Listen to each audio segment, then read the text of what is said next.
강혜신의 오늘의 미국.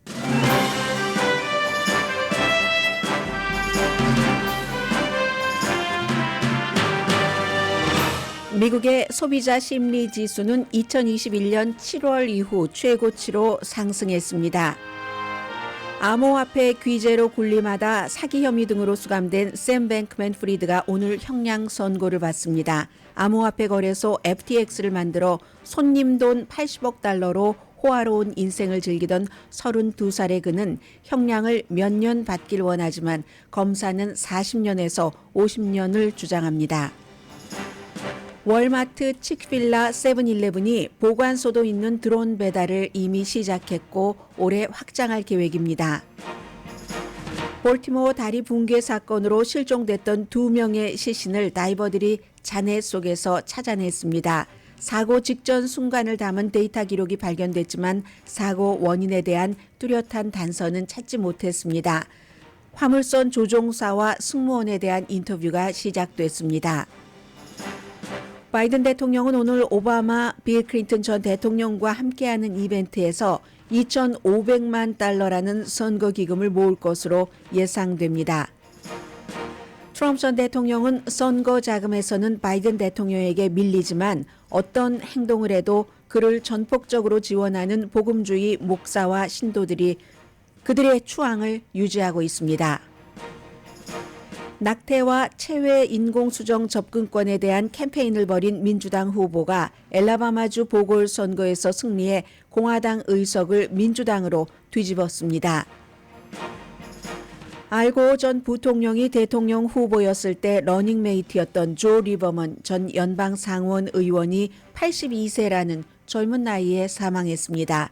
제3당 대선 후보를 만들려는 노력을 하는 노 레이블의 공동의장이었던 그는 지난주에도 블룸버그와 뉴스 인터뷰를 했는데 넘어진 후유증으로 숨졌습니다.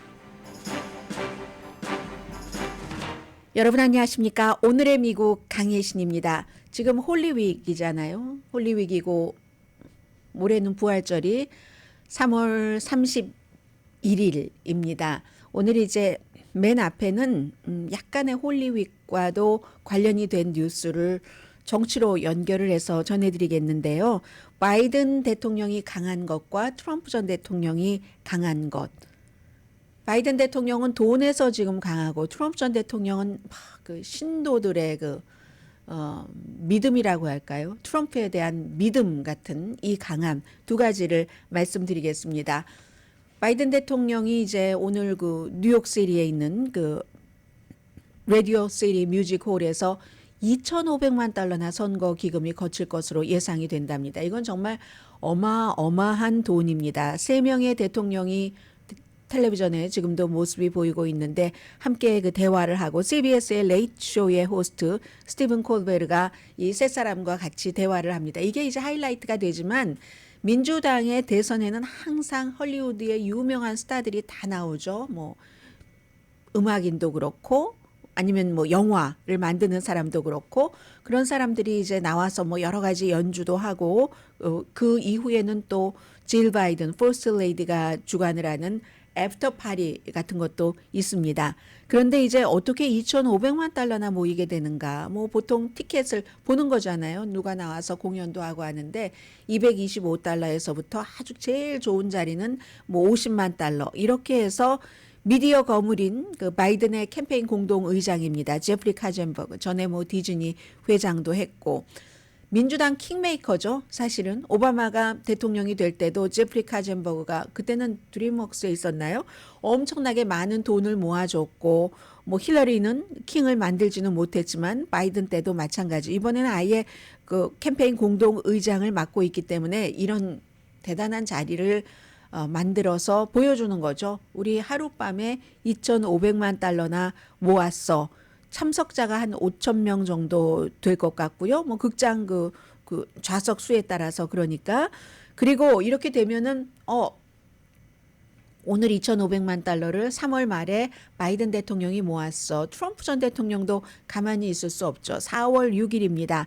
억만장자 투자가 존 폴슨이 팜비치에서 플로리다주에서 트럼프를 위한 모금 행사가 있는데 오늘의 경우는 뭐 한 5천 명 정도가 참석을 하잖아요. 물론 뭐 굉장히 많은 뭐 민주당의 거물들도 오지만 이때는 아마 공화당의 최고 기부자들이 포커스를 받을 것 같습니다. 한 일주일을 사이에 두고 이건 이제 본격적으로 선거 캠페인이 시작됐다 하는 거고 캐시에 있어서는 바이든 현 대통령이 트럼프 전 대통령과 비교할 수 없는 그런 정도로 지금 2점 우위에 있습니다. 이 바이든 대통령은 트럼프 전 대통령은 백악관을 떠나고 나서 지금까지 변호사 비용으로 1억 달러가 넘게 썼거든요. 그런데 그 1억 달러 넘게 쓴 돈은 뭐 거의 이건 이제 그 트럼프 전 대통령이 돈을 낸 게 아니라 기부자들이 이 부자 트럼프 전 대통령에게 돈을 기부해서 그 돈으로 쓴 것이고요. 그래서 지금 돈이 아무튼 이래저래 뭐 여러 가지 뭐 갖고 있는 돈으로도 쓰고 슈퍼팩에서도 쓰고 하니까 캐시가 얼마 없는 겁니다. 그리고는 이제 공화당 전국위원회를 트럼프 전 대통령이 장악을 했기 때문에 며느리가 장악하고 나서 공동의장으로서 제일 처음 한 일이 사람을 쳐내는 일이었습니다. 사람을 쳐냈는데요. 아주 묘하게 쳐내두군요. 일단 많은 사람들을 다 해고를 했습니다. 뭐 전부 해고한 게 아니라 좀 의심될 만한 사람, 트럼프에게 완전 충성을 맹세하지 않을 만한 사람, 그런 사람들 간부 중에서도 많이 해고를 하고 나서 단서를 붙였죠. 다시 어플라이 할 수도 있다. 이렇게 해서 이제 그 사람들이 다시 이제 일하고 싶다 하고 뭐 어플리케이션을 낸 거예요. 그랬더니 워싱턴 포스트가 제일 먼저 보도하고 다른 뉴스들도 다 따라가서 보도한 내용인데 다시 공화당 전국위원회에서 일하고 싶다 하는 사람들에게 물어본 질문이 2020년 선거가 부정선거였다고 믿느냐, 믿지 않느냐. 그럼 믿지 않는 사람도 믿는다고 해야지 여기 이제 고용되는 것과 마찬가지죠. 일종의 충성 테스트를 하면서 이제 공화당 전국위원회 스태프들을 지금 다시 뽑는다는 얘기인데 이 얘기는 충성 서약이 중요하다라기보다도 그만큼 이제 공화당 자체를 전국위원회를 장악을 했구나. 트럼프 전 대통령이 이런 걸 알 수 있고 이번에도 선거 캠페인을 진행하는 동안에도 그리고 어쩌면 선거가 끝나서 그가 당선되지 못하면 여전히 부정선거를 주장하려고 하는 전략이구나 하는 것을 알 수가 있습니다. 그건 이제 뭐 부정선거를 주장하던 말던 뭐 사람들의 일상생활에 영향을 미치지 않으면 상관이 없는데 계속 불신에 그리고 쓸데없는 에너지를 낭비하고 미국 시스템 자체를 사람들이 믿지 못하게 되고 이런 일 때문에 미국을 조각조각 내는 거죠.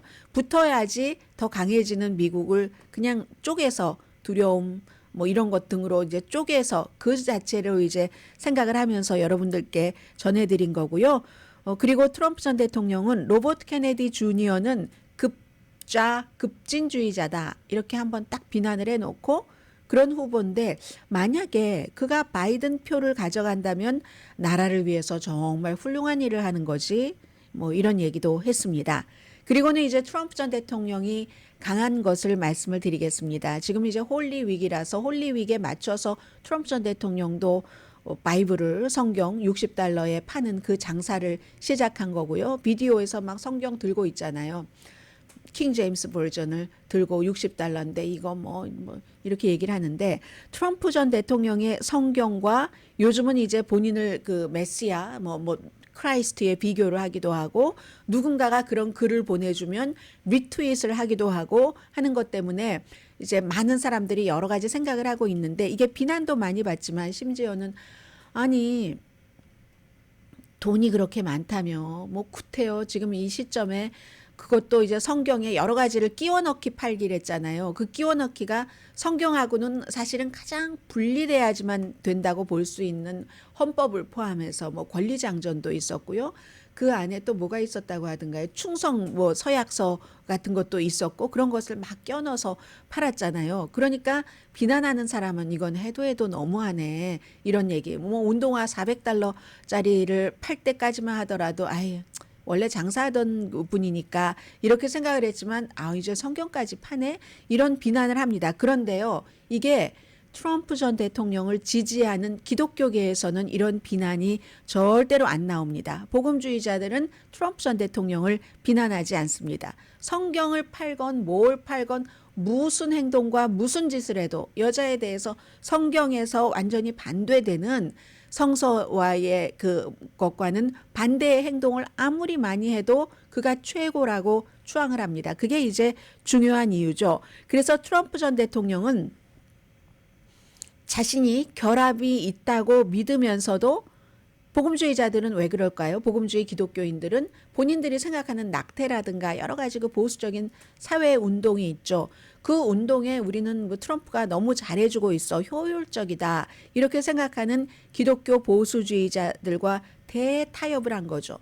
사실은 기독교인들이 신앙으로서 이게 이렇게 살아야지 되는데 그걸 거의 안 지키는 사람이 트럼프 전 대통령입니다. 그런데도 타협을 하는 겁니다. 그 밖에 정책적으로 중요한 것을 만들어준다고 생각을 하니까.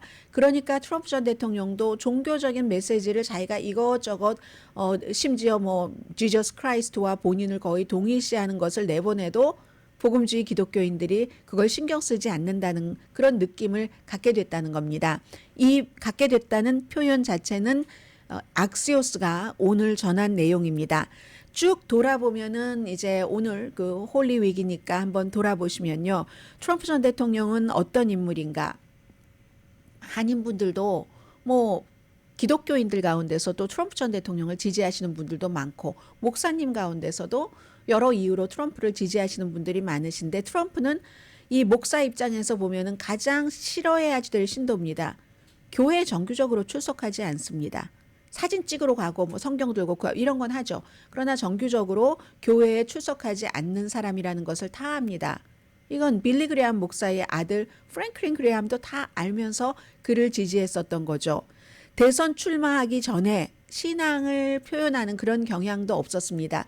미국은 어차피 기독교를 바탕으로 만들어진 국가고 이런저런 이유로 많은 그 정치인들이 어렸을 때부터 신앙을 갖고 있기 때문에 모든 정치인들이 연설을 할 때나 아니면 뭐 중요한 장례식에서 추도사를 할 때 본인들이 평소에 딱 생각을 하고 있었던 그런 성경 구절 같은 것을 많이 인용을 하죠. 그리고 국가에 어떠한 대단한 힘이 필요할 때, 국가가 약해지고 흐트러진다고 생각할 때 성경 구절을 인용을 해서 함께 뭉치는 이런 일들을 지도자들이 대통령을 포함해서 많이 하지만 트럼프 전 대통령은 그런 경향이 없습니다.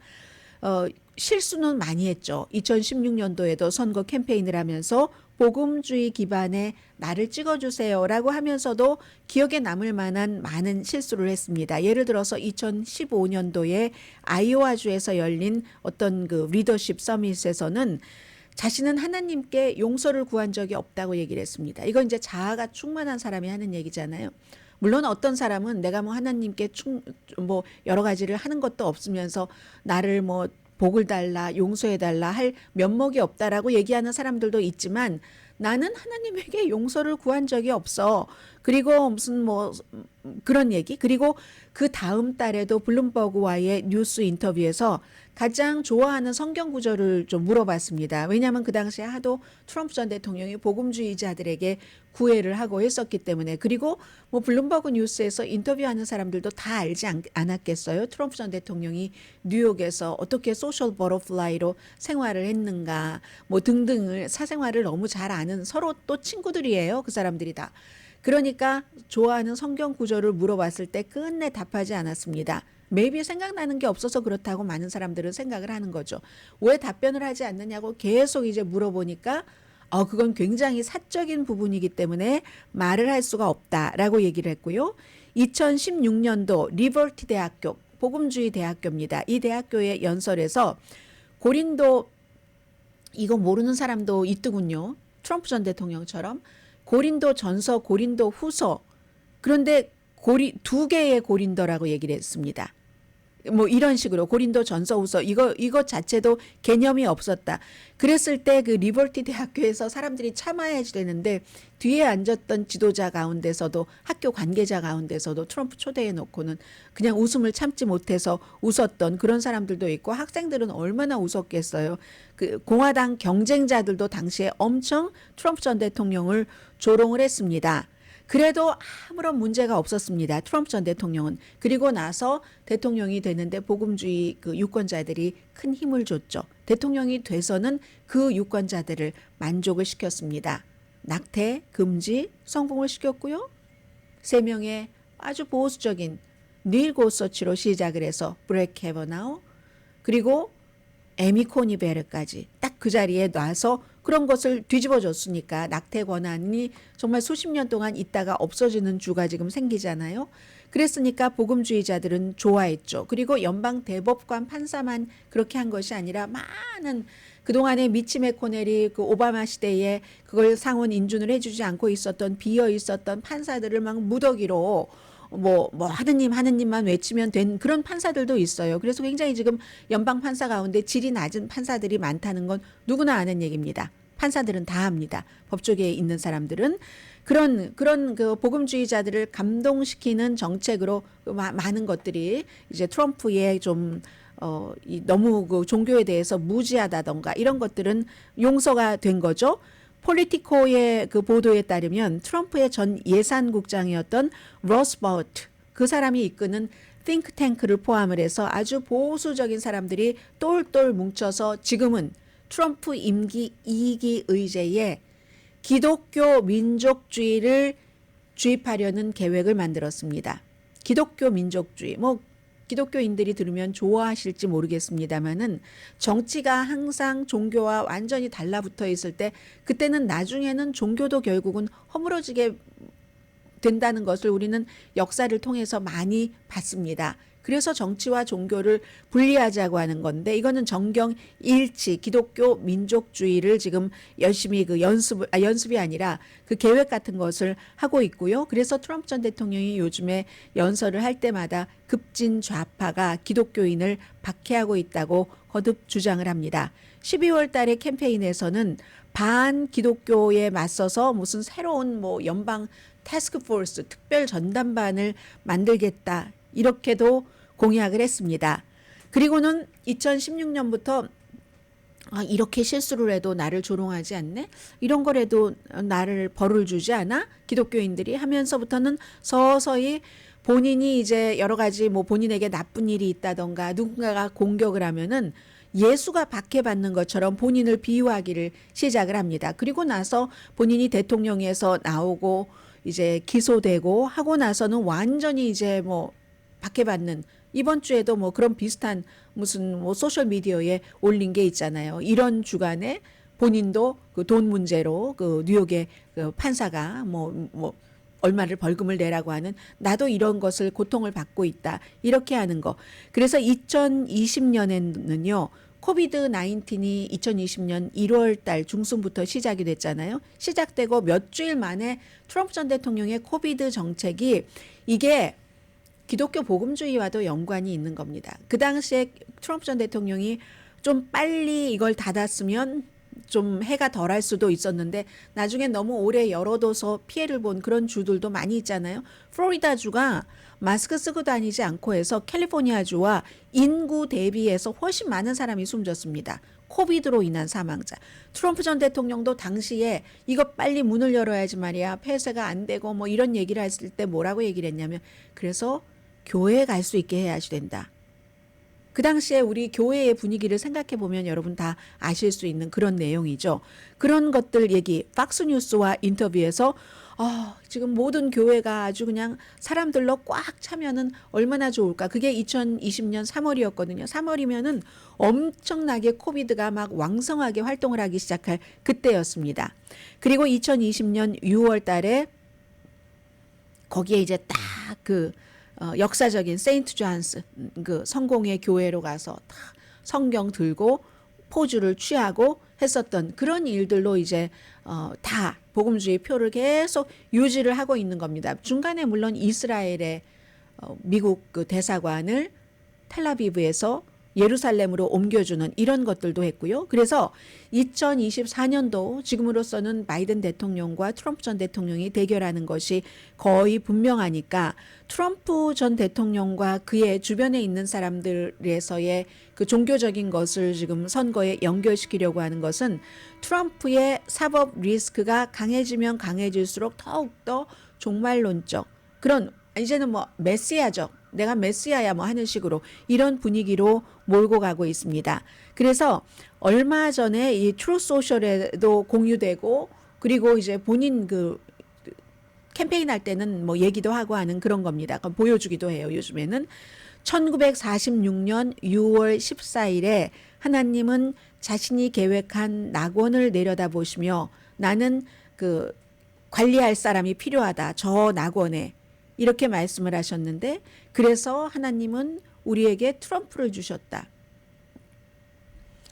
이런 얘기를 그 대리인으로 이제 이 땅에서 활동을 한다. 이런 비디오를 요즘 많이 내고 있습니다.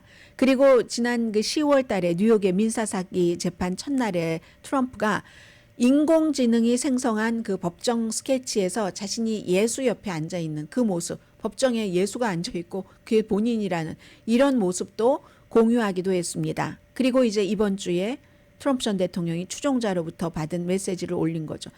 그들이 트럼프 당신에게서 재산을 훔치려고 하는 벌금 내라고 하니까 그 주에 그리스도께서 가장 큰 박해를 겪으셨다. 이거 정말 아이러니 아니냐. 이렇게 똑같이 이런 얘기. 그런데 지금 결론을 말씀을 드리자면은 공화당은 64%가 트럼프 전 대통령의 신앙이 그 마이크 펜스 이 사람은 유명한 복음주의 사람이잖아요. 마이크 펜스의 신앙보다 더 높다. 트럼프 전 대통령은 정말로 신앙이 돈독한 사람이다. 64%가 이렇게 얘기를 했습니다. 그러니까 사람들은 뭐 믿고 싶은 대로 해석하고 싶은 대로 갖다 붙이고 싶은 대로 갖다 붙이는 거죠. 고린도 전서 후서도 구분하지 못하는 트럼프 전 대통령이 나의 이익에 맞게 일을 해준다는 이유로 이게 트럼프 전 대통령의 2024년도 선거에서도 가장 큰 장점이고 바이든은 지금 이제 돈이 있고 글쎄요 오바마의 캠페인이 어느 정도나 바이든 대통령에게 도움이 될지는 지금으로서는 알 수 없습니다.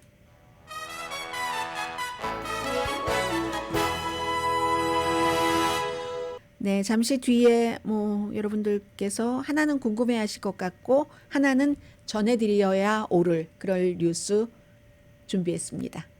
라디오 서울 방송 오늘의 미국 듣고 계십니다. 프란시스 스캇 키 브리지 지금도 이제 뭐 당연히 아직도 배가 그곳에 있고 항구에서부터 뭐 배는 출항하지 못하고 메릴랜드와 볼티모어의 뭐 경제적인 피해는 엄청나겠죠. 다만 이제 어제 말씀드린 대로 다른 쪽으로 다른 항구로 우회할 수 있기 때문에 미국 국내적인 공급망이나 세계적인 뭐 여러 가지는 당장은 큰 영향은 받지 않는다. 이제 이렇게 전문가는 보고 있는 것 같고요. 오늘 아침에 제가 헤드라인만 다른 뉴스에서 잠깐 들으니까 엄청난 뭐 경제적인 피해 이런 얘기가 있는데 그건 이제 기본적으로는 볼티모어와 메릴랜드 여기에 속하는 거라고 말씀드리고요. 다이버들이 볼티모어 이 다리 붕괴 사건으로 실종됐던 두 분의 시신을 지금 이제 이렇게 찾아냈습니다.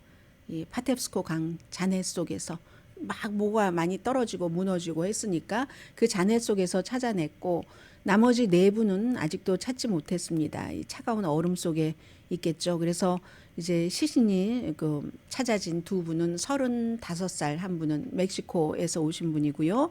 또 다른 분은 26살 과테말라 출신입니다. 그리고 이제 또 네 분은 그렇고 7번째 분은 심하게 부상을 당해서 지금 치료를 받고 있다고 합니다. 이 피트 브리저지라는 교통부 장관이 얘기하는데 보통 이제 뭐 건설 노동자가 이래서 이런 심각한 부상을 당했습니다. 이렇게 얘기를 하는 게 아니라 이분이 말하기를 대부분의 사람들은 잠을 잘 때 밤 일을 하러 나갔다가 도로공사죠. 그러다가 그분이 정말 비참하게 생명을 잃었고 또 중상을 입은 분도 계십니다. 이렇게 얘기를 했습니다. 그분들이 하셨던 일은 도로에 그 구멍 뚫린 파토를 메우는 그런 일이었습니다. 그리고 이제 어제 발견이 됐던 그 데이터 레코더 그 블랙박스에서는 물론 그게 다 2분 아주 결정적으로는 2분 넓게 잡아서 5분 안에 일어난 일이잖아요. 전기가 끊기고 스몰 발전기를 돌려서 전기는 약간 들어왔었는데 엔진은 다시 돌릴 수 없었던 메인 그 발전기가 메인 그게 안 됐기 때문에 그리고는 이제 그 원인에 대해서는 월스트리트저널이 제일 먼저 보도를 했었거든요. 그게 하나는 아닐 가능성이 높지만 어쨌든 그 오염된 그런 그 연료가 그 메인 엔진을 좀 손상시켰을 수 있다. 이 정도 그것도 하나에 포함된다지 아직은 알 수가 없습니다. 블랙박스에서도 그게 정확하게 나오지 않았기 때문에 뭐 구조를 했기 때문에 메이데이 구조를 했기 때문에 구조 요청을 했기 때문에 그 목소리가 남아 있지만 그러나 그 목소리 남아 있는 건 첫날과 뭐 더 발전되는 게 하나도 없어요. 동력을 잃었다, 전기를 잃었다, 방향을 틀으려고 해봤지만 뭐 동력이 없어서 방향을 틀지 못하고 이제 거기 다리에 부딪혀 버린 거고 그리고 이제 인도인인 모든 조종사들과 또 그 승무원들은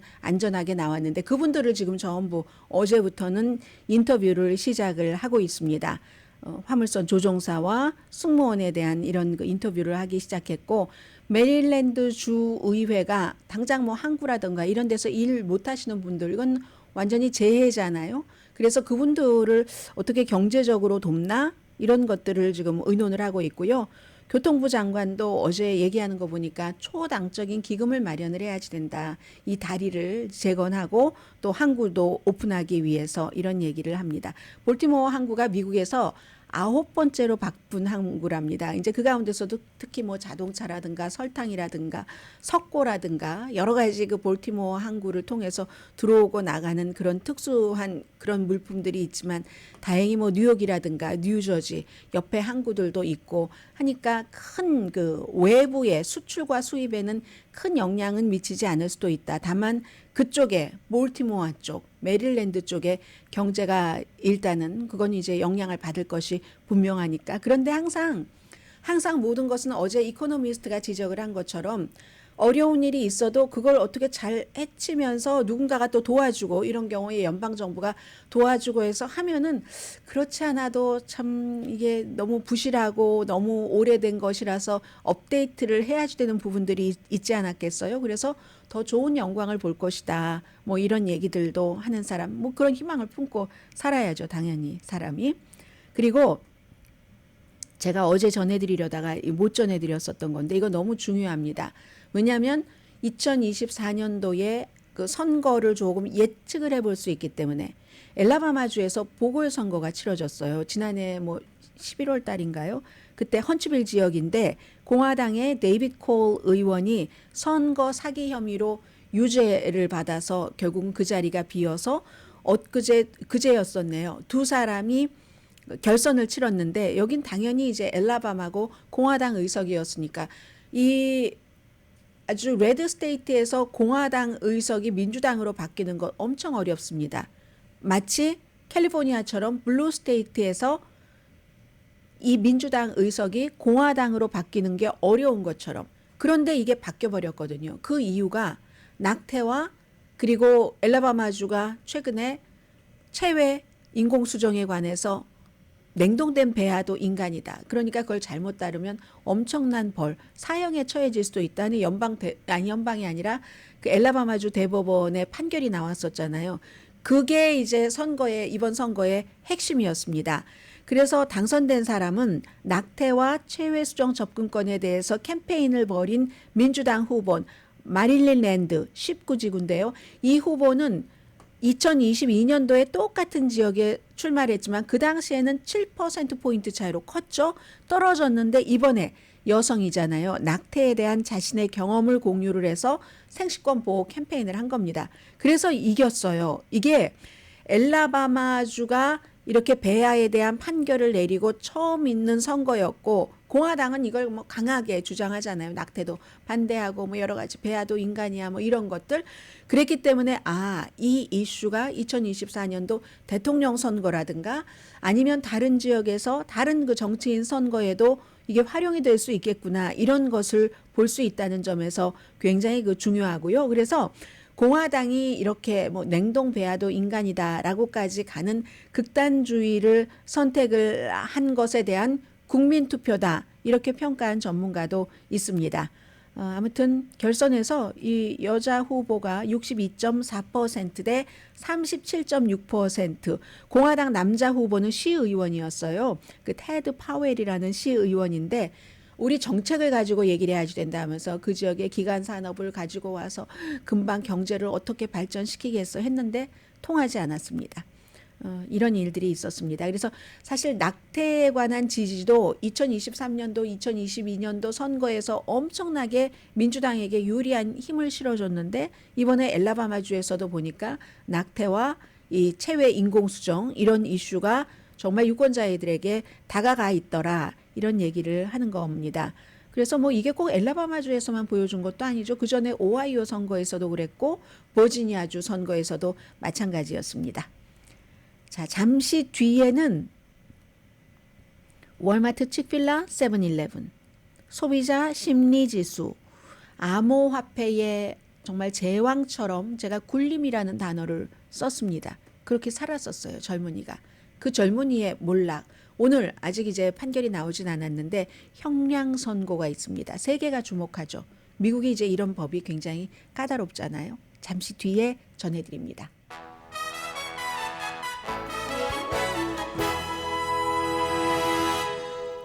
라디오 서울 방송 오늘의 미국 듣고 계십니다. 제가 이 뉴스를 조금 늦게 전해드렸다면 참 좋았을 텐데 뭐 모든 것들을 어떻게 완벽한 타이밍에 완벽하게 준비를 하고 다 할 수가 있겠습니까?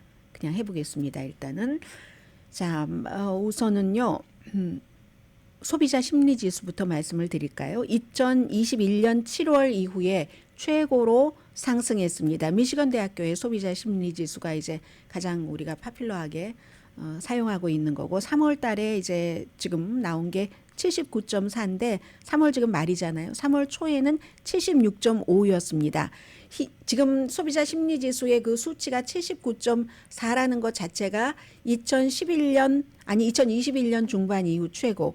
코비드가 일어나고 나서 한 1년 몇 개월 지나고 그 시점보다 그 이후에 최고라는 거고 그리고 이달 초의 조사보다 지금이 2.9% 바로 전 조사보다 2.9%나 오른 것도 이것도 굉장히 큰 폭이랍니다. 뭐 제가 날짜 뭐 이런 건 말씀 안 드리겠어요. 말씀드리다 보니까 혼돈하실 것 같아요. 그리고 사람들은 물가가 내년에는 한 2.9% 정도 예상될 것으로 뭐 각오를 하고 있답니다. 그런데 이것도 이달 초에는 3% 인상 인플레이션 그 정도 되지 않겠어요 했는데 조금 내려갔잖아요. 장기적인 인플레이션 전망도 사람들 소비자 심리예요. 9월 달 이후에 지난해 가장 낮은 2.8% 장기적으로도 2.8% 이상은 안 올라갈 것 같아. 그래서 굉장히 지금 분위기가 괜찮다는 건데 분위기가 괜찮은 이유는 무엇일까요? 주식시장 호황이고 엄청 물론 뭐 주식이야 자신이 선택한 그 품목에 따라서 상당히 다를 수는 있지만 그리고 인플레이션이 장기적으로도 그렇고 단기적으로도 그렇고 나아질 것이다 하는 기대감이 많이 늘어났다는 겁니다. 불안감은 줄어들고 이게 두 가지 이유라는 거고요. 그리고 이제 또 다른 그 경제 활동에 대해서는 미국 내 전에 그 주택 그 뭐 잠정적인 그 판매가 올해 초에는 줄어들었었잖아요. 그런데 지난달에는 회복을 했고, 이건 또 주택 시장이 괜찮아지고 있는가? 뭐 이런 증거 같은 것도 나온 거고, 모든 것은 지금부터는 전부 11월 선거와 연관이 됩니다. 그래서 본인의 재정 상태에 대해서도 소비자들은 2년 사이에 지금 최고로 긍정적으로 답변을 했답니다. 2021년 7월 이후에 최고 수준이니까 이 2년도 더 되는데요.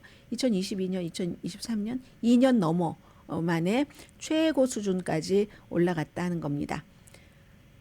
이 뉴스는 암호화폐를 뭐 갖고 있지도 않고 내가 FTX라는 암호화폐 거래소 이제 사건이 일어나고 파산 선고했지만 그 거래소를 활용하지 않으신 분이라도 이 세상에 이제는 이런 범죄가 등장을 하고 금융 뭐 사기 가운데서 가장 액수가 컸었던 것이라고 하잖아요. 80억 달러. 그렇고 그 사람이 또 젊은이였고 그 젊은이가 얼마나 유명했는지 온갖 유명인들이랑 다 다니고 뭐 미래를 말한다. 미래의 누구 주인공 이렇게 하고 빌 클린턴 전 대통령과 같이 무대에서 이벤트에 등장하고 했었던 젊은이입니다.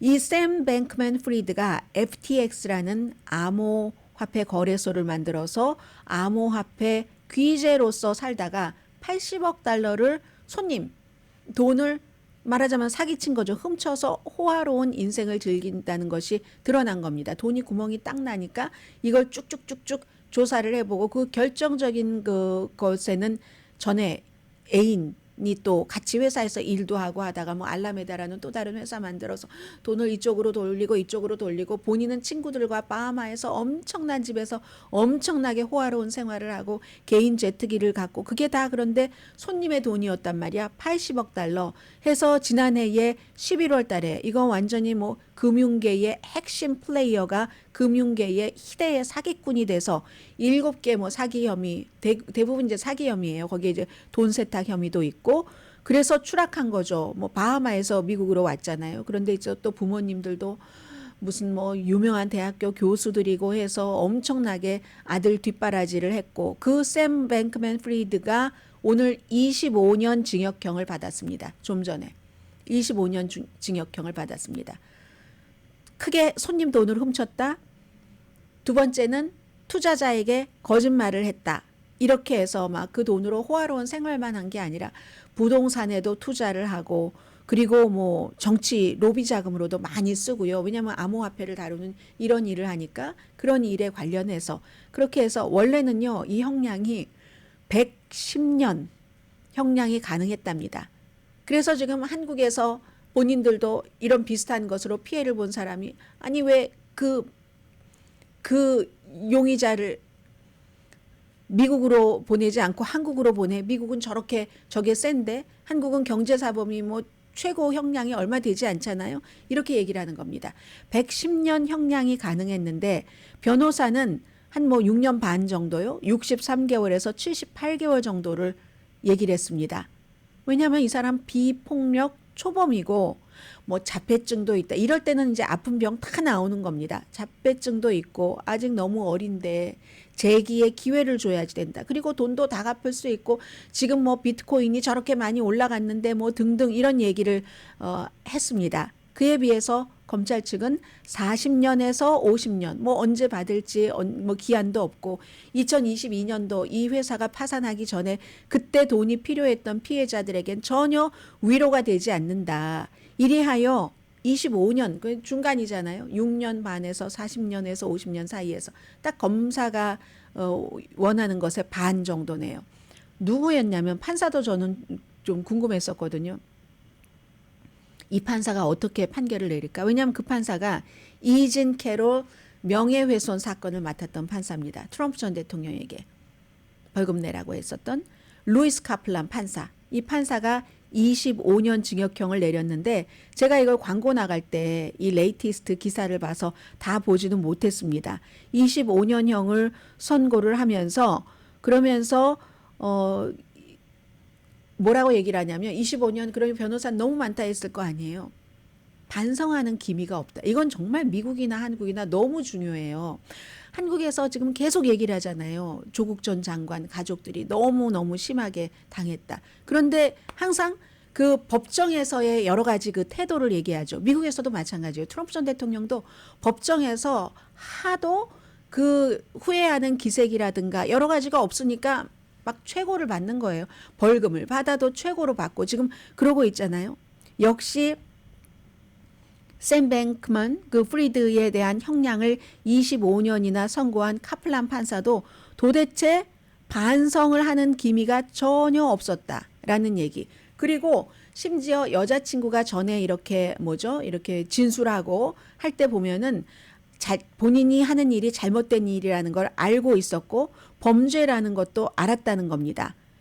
그런데 다만 본인이 이 샘 뱅크만 그 프리드가 후회하는 건 내가 잡힐 수도 있는 가능성에 대해서 너무 나쁜 베팅을 했다. 조심했어야지 된다. 이 정도를 얘기를 한다고 하니까 법을 다루는 사람은 뭐 그런 것까지 다 감안을 해서 형량을 내는 거죠. 아무튼 세계적으로 한 2조 달러 이상의 부가 이 샘 뱅크만 그 프리드의 이 사건 이후에 사라져 버렸다는 것 말씀을 드리고요.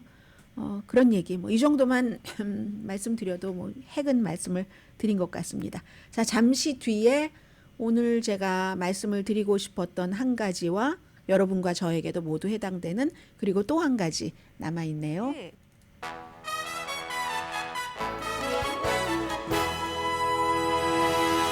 네, 샘 뱅크만 프리드에 대해서 몇 가지를 말씀드리고 싶은 것이 생겼습니다. 뭐냐면 광고 나가는 동안에 좀 봤더니 이 샘 뱅크만 프리드라는 젊은이가 어떤 생각을 했냐면 일종의 결과론자인 거죠.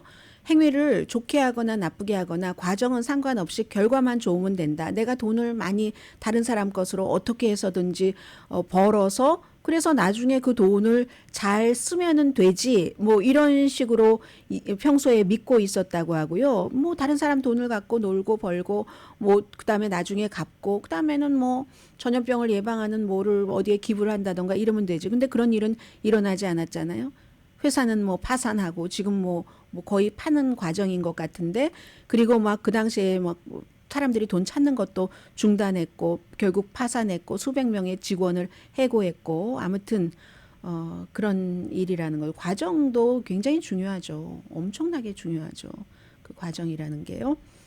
자, 그리고 제가 이 뉴스를 안 전해드린 것 같아요. 월마트, 칙필라, 세븐일레븐이 뭐 드론 배달을 시작을 했어요. 그 뭐 어디죠? 버지니아 비치하고 또 한 군데 댈러스에서 했는데 드론으로 칙필라들을 세븐일레븐도 드론으로 하는데 이게요 아주 특별한 뭐 컨트롤 장치가 있어서 적정한 온도까지 음식에는 적정한 온도까지 해서 시속 60마일로 30마일 안에를 이렇게 가기 때문에 몇 분이면 10파운드까지 괜찮답니다.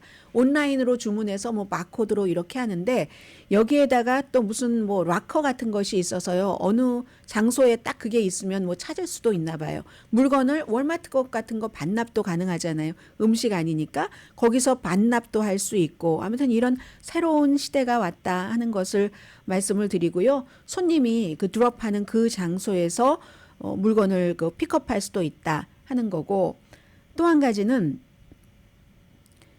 이 조 리버먼이라는 저는 뉴스 예전에 엄청 많이 했어요. 이분이 2012년도에 마지막 연설을 쫙 뭐 멋지게 상원에서 하고 2013년부터는 정치인으로 일을 하지 않았는데 커네디컷에서 태어났고 커네디컷 주에서부터 정치인을 시작해서 연방 상원 의원은 89년부터 2012년까지 뭐 2013년까지 한 겁니다. 25년을 한 겁니다.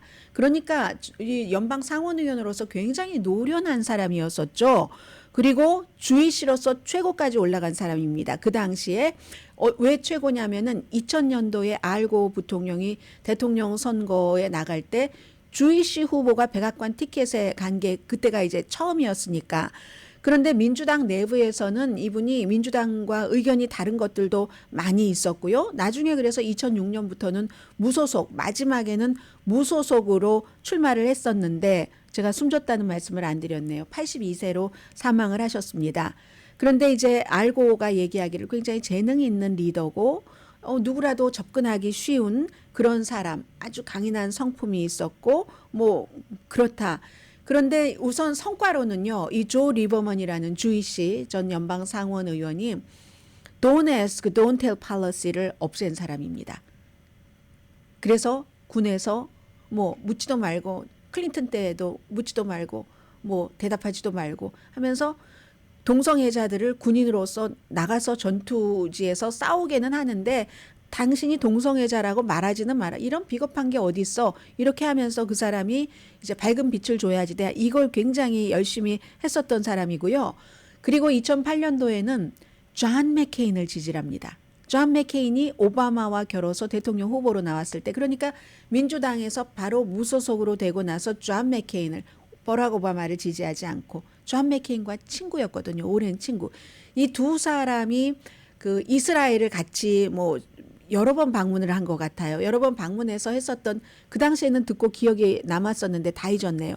그래서 그 친구 존 맥케인을 지지를 했었고 최근에는 노 레이블이라는 민주당도 공화당도 아닌 제3당의 뭐 후보 제3당 제3지대의 후보를 만들려고 하는 그곳의 노 레이블의 공동 의장이었습니다. 그리고 저는 지난주에 블룸버그 뉴스와 인터뷰하는 것도 봤거든요. 그런데 이분이 82세니까 넘어져서 그 후유증으로 다치셨다고 합니다. 블룸버그와 인터뷰를 할 때 뭐라고 얘기했냐면 토마스 제퍼슨이 예전에 이런 얘기를 했다고 했어요. 뭐 미국의 정치에는 약간의 반란이 필요하다. 본인과 같은 그 스타일이잖아요. 지금 노 레이블. 그리고 민주당에서 무소속으로 간 약간의 폭풍이 필요한데 정치계에서도 자연계의 폭풍처럼 그 같은 폭풍이 필요하다라고 얘기를 했었습니다. 오늘의 미국은 전문가가 추천하는 이민법, 가정법 전문 제인정 종합법률사무소, 총 20억 달러 승소, 교통사고와 상해 전문 브라이언 타필라와 CG 변호사그룹 공동 후원이었습니다. 10시에 브라보 마이 라이프 방송됩니다. 그러면 정치계에서도 자연계처럼 폭풍이 필요하다. 약간의 반란이 필요하다. 이건 뭘 얘기를 할까요? 이 폭풍이 필요하다는 건 막 다 죽어서 거의 떨어져 버릴 썩어질 것 같은 그런 것은 오히려 정리를 해주고 새순이 나오게 하고 하는 그런 것들이 폭풍이잖아요. 정치계에서 그런 걸 의미한 것 아닐까요? 그리고 그것보다도 더 중요한 것은 이렇게 여러분 특히 오늘의 미국도 나이 많이 드신 분들 듣고 계십니다. 넘어지지 않도록 과신하지 마시고 굉장히 조심하시고요. 계단 다닐 때 꼭 손에 잡고 다니시고요. 내일 뵙겠습니다.